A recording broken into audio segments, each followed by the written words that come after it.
Hello and welcome to the Business Standard Morning Show. I'm Nazia Iqbal and here's a look at the stories for the day.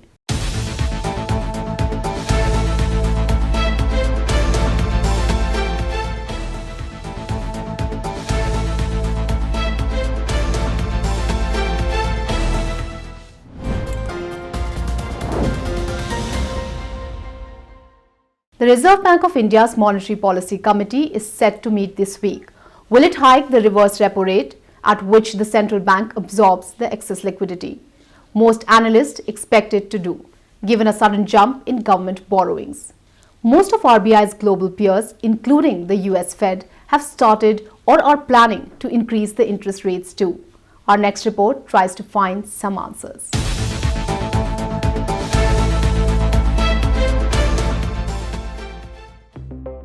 The three-day meeting of the Reserve Bank of India's Monetary Policy Committee is scheduled to begin today, and the bi-monthly policy review will be announced on February 9th.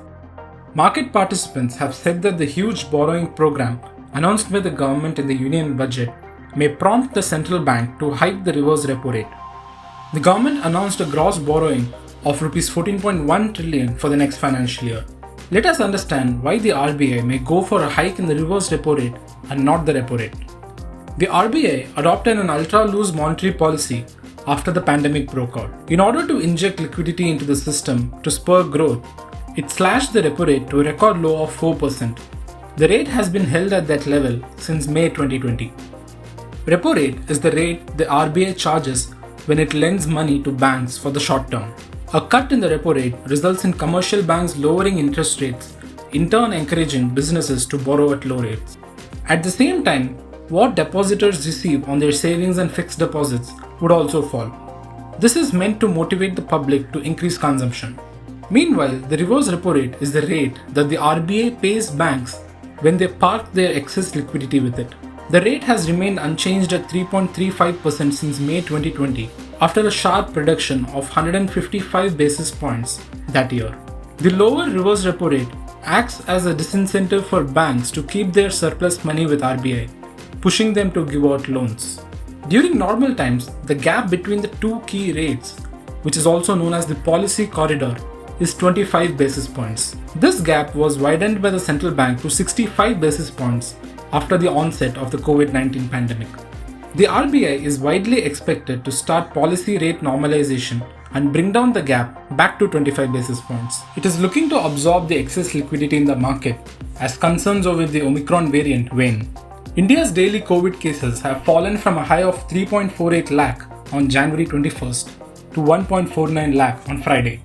The move will also rein in inflationary pressures in the economy. Retail inflation, which is the yardstick for the RBI policy making, hit a 5-month high of 5.59% in December.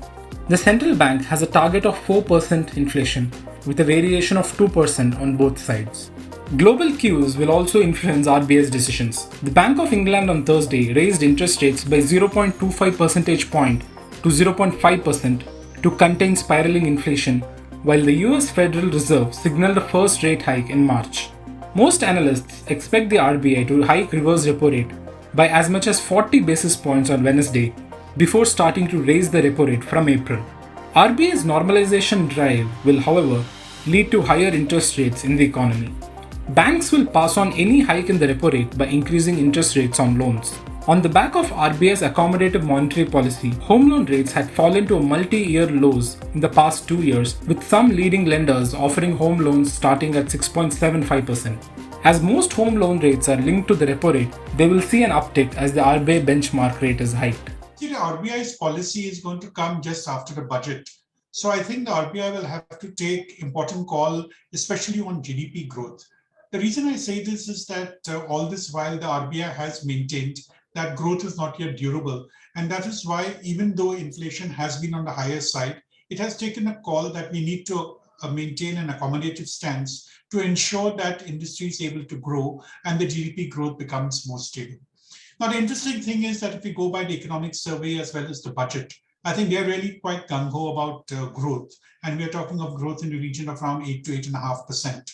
Now, again, it's just kind of a background. I think the primary challenge for the RBI is to actually decide whether it feels or it believes that the growth is durable or whether it is stable.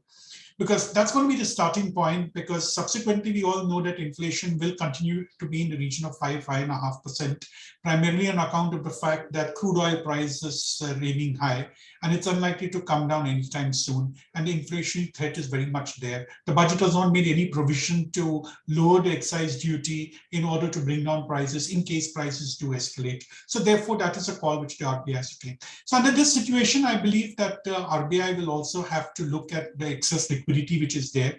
It's already spoken of progressive move towards normalization. It hasn't taken any steps so far, but so far the measures have been that you have more of these variable reverse repo auctions to take out the liquidity, but it doesn't take out the liquidity from the system. It just gives you a higher rate of 3.99% instead of 3.35%. So I think the first step of the RBI will be to increase the reverse repo rate, and we are looking at a 25 basis points increase in the reverse repo rate.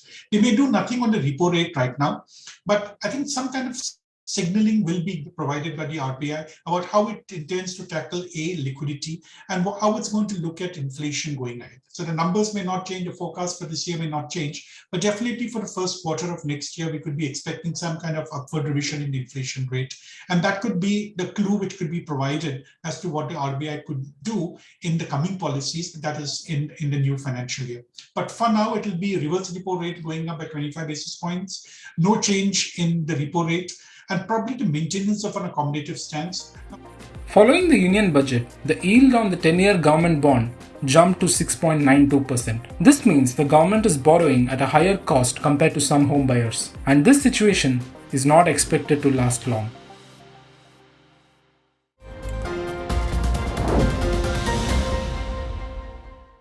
After the RBI's expected interest rate hike, let's see what the government is planning on the revenue front. Business Standard's Arup Roy Chaudhary and Asit Ranjan Mishra spoke to Revenue Secretary Tarun Bajaj to know more about it, and also about the recent taxes levied on cryptocurrencies. Let's listen in.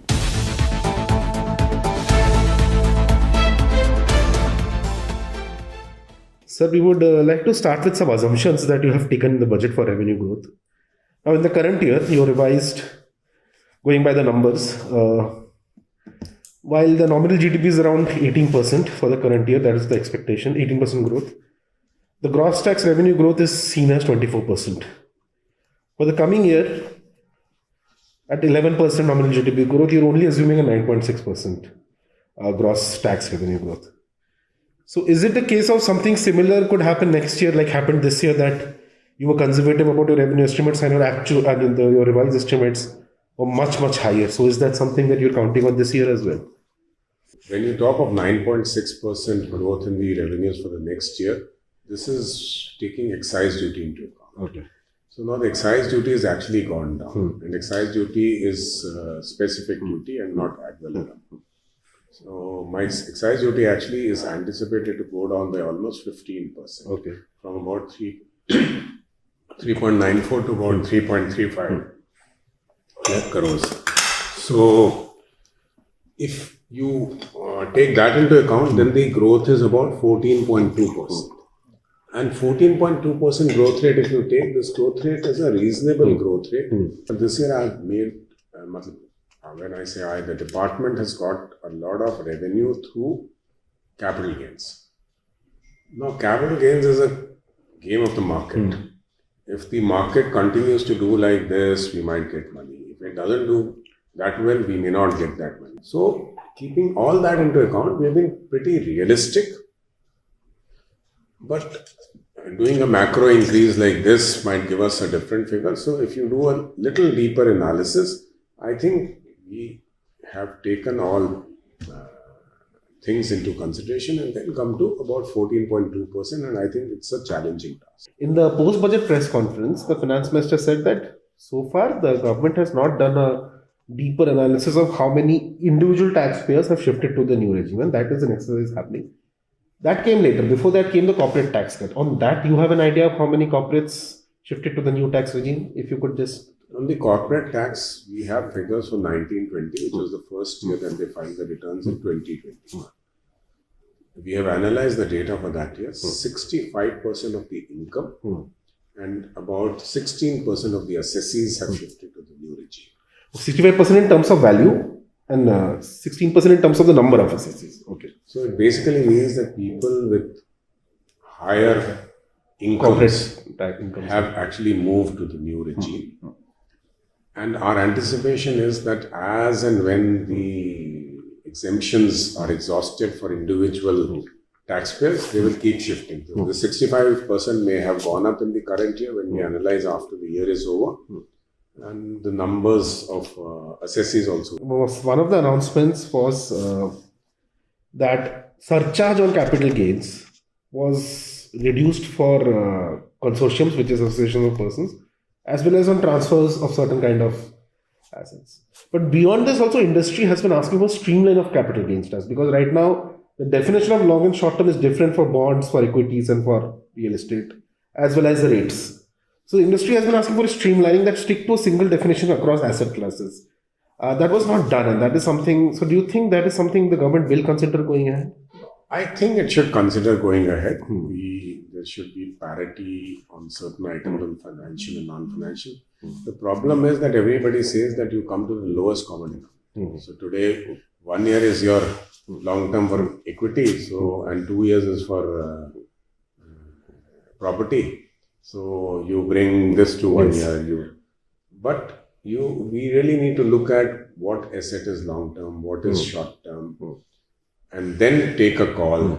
So if you do that, there will be some losers and some gainers. Yes. So we'll see. The industry also should have the capacity and the will to accept that if a certain principled decision is taken by the government at any stage, then they should accept that a little bit of a loss there, or a little bit of gain for something. Now you have come out with a sort of a situation where the tax department, for the first time in its history, has been told to tax a sector on which the regulations are still awaited. What is your idea of how much you could, in a ballpark, perhaps how much could you generate from this 30% tax on crypto transactions? It is not necessary that every activity in the country should be regulated. Even if it is unregulated, it can be taxed. So it is an unregulated activity at the moment, and whether it is to be regulated or it is to be banned, which is also regulation, will be a call taken by the concerned department. We have not calculated as to how much tax we get, because it will depend on how much trade happens. Whether people make profit or losses. If they make losses, then we'll get TDS, but then the refund will come. So we have not made that, and that was never the intention. If we get 5,000, 2,000, 10,000 crores, it doesn't make much of a difference. But the whole idea was that this will also avoid disputes between the department and the assessees. Right now, he can say that I charge me on long-term or a short-term capital gains, or charge me on other sources, or charge me on a business income if he's dealing in derivatives and doing 20 transactions in a day. So then there would be some kind of a dispute with the assessing officer. So now everybody knows this is the way it is to be done. So that is the short purpose of this.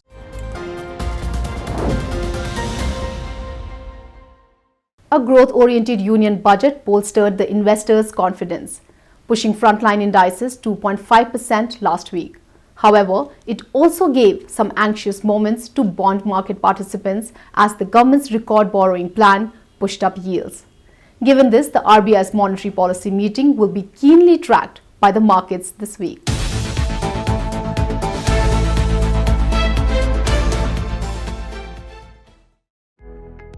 The union budget for the fiscal 2022-23 triggered volatility on the bourses last week. While bulls took the baton and charged ahead during the initial part of the week, the bears dragged the indices lower in the second half amid profit booking and wobbly global markets. The frontline S&P BSE Sensex and the Nifty 50 eventually ended the week 2.5% higher at 58,645 and 17,516 respectively. As per technical charts, the 50-pack Nifty index may attempt to reclaim the 18,000 mark this week if it manages to conquer the immediate resistance level of 17,800. 17,400 remains a key support level. As regards Sensex, the 30-pack index may quote between 57,400 and 59,750. The index has support at 57,850 and resistance at 59,300. One of the key triggers this week will be the Reserve Bank of India's monetary policy outcome, as the MPC will begin its 3-day meeting later today. Analysts expect RBI's guidance to be dovish when compared to global peers who have been guiding or announcing rate hikes as inflation becomes a concern. They say growth concerns amid spread of Omicron variant and relatively benign inflation outturns may provide the RBI with enough room to maintain its growth supportive monetary policies. However, markets will eye the MPC's commentary as it tries to strike a balance between the post-pandemic liquidity and bond yields. The yields on 10-year government bonds have already risen to 2-year high since the announcement of the budget. Any decision to reduce liquidity may further push the yields higher, which may affect equities too. Against this backdrop, money market action along with rate-sensitive stocks in the banking and real estate space will be in the focus in early part of the week. The RBI will announce its policy outcome on Wednesday, February 9th. That apart, stock-specific action will remain plentiful as results season enters its last leg. Policy Bazaar, TVS Motors, Union Bank of India, Bata India, Escorts, Indraprastha Gas, IRCTC, Berger Paints, Tata Power, M&M and Hero MotoCorp are some of the notable companies set to report their December quarter results this week. Meanwhile, in the primary market, the initial share of Vedant Fashions will close on Tuesday, February 8th. So far, the issue has been subscribed less than 20%. Globally, the meltdown in technology stocks on Wall Street will be tracked by market participants along with oil prices and bond yield movement.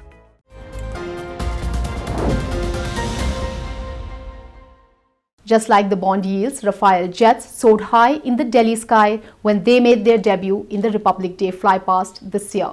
The 2016 deal to purchase 36 aircraft was overshadowed by a controversy, but it did not diminish the capability of this multi-role fighter jet, which has given much-needed sting to the Indian Air Force. So, let's answer all your questions about this French-made fighter jet.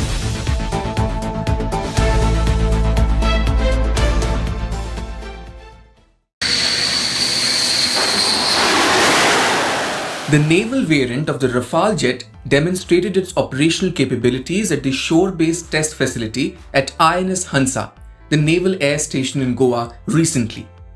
This comes against the backdrop of the Navy's plan to procure fighter jets that will operate from INS Vikrant, which is likely to be commissioned in August.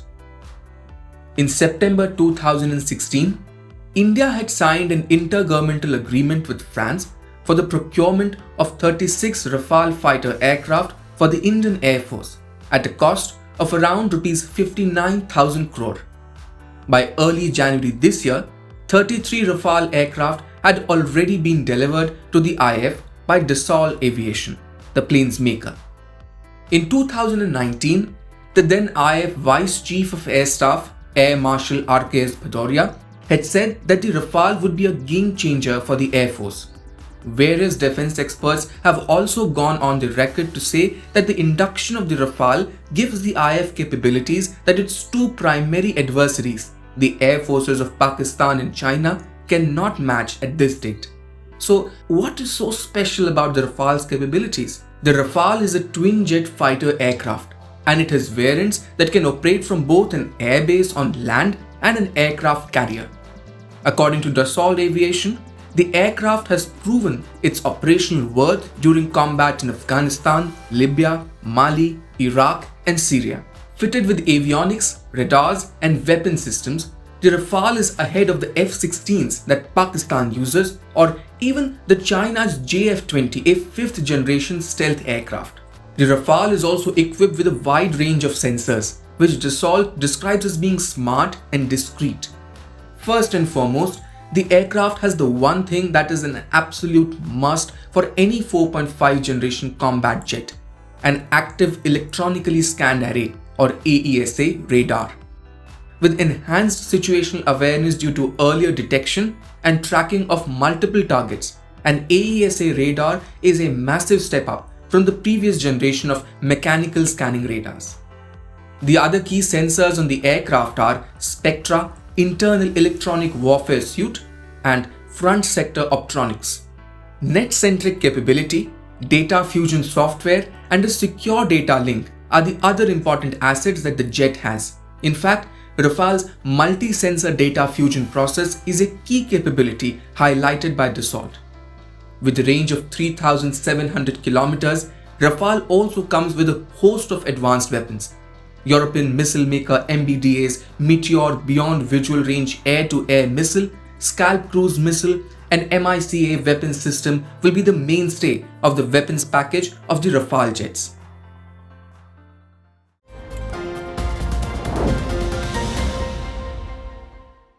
Equipped with Meteor air-to-air missile system, which has a range of over 150 km, Rafale can also be tuned for delivering nuclear weapons. Well, that's all we have for you today. We will be back tomorrow with more news and analysis. Stay tuned. Thank you for watching.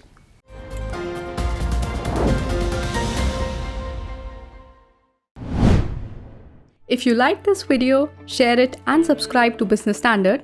For more news, views and insights, log on to www.business-standard.com. Do also follow us on YouTube, Twitter, Facebook, Instagram, Telegram and LinkedIn.